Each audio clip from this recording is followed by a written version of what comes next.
Dagsa na rin ng mga pasahero sa ilang pantalan ngayong nalalapit na Pasko. Kumuha po tayo ng update sa sitwasyon sa port area mula kay Vel Custodio live.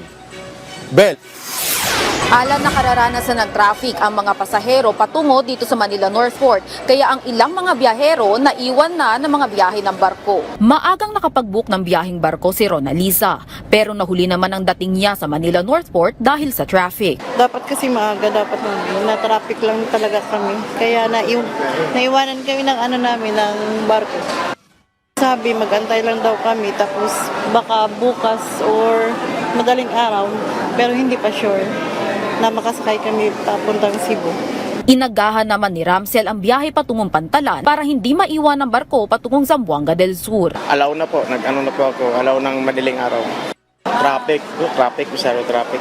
Ayon sa Philippine Ports Authority, ngayong araw ang inaasahang magiging isa sa mga peak ng pagdagsa ng pasahero, kaya asahan na traffic na patungong Pantalan. Aabot sa 4.5 milyon ang inaasahang dami ng mga dadagsang pasahero sa Manila North Port ngayong holiday season. Mas mataas ito kung ikukumpara noong nakaraang taon na 4.3 milyon na pasahero. Dahil ito sa dumaang bagyo noong mga nakaraang buwan, kung saan bumaba ang dami ng pasahero noong Nobyembre. Nitong Biyernes, umabot na sa 700,000 ang kabuuang dami ng mga pasahero.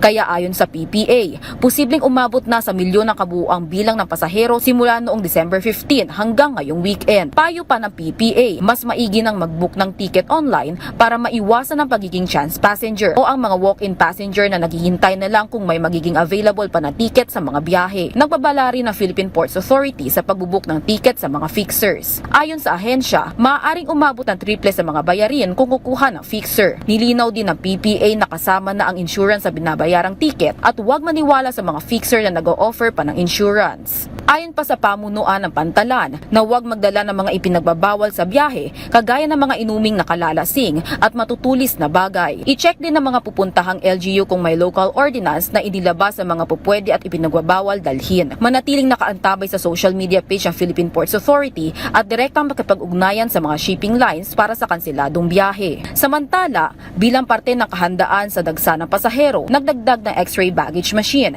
charging stations at kwarto para sa mga priority passengers ang Philippine Ports Authority. Maraming salamat, Vel Custodio.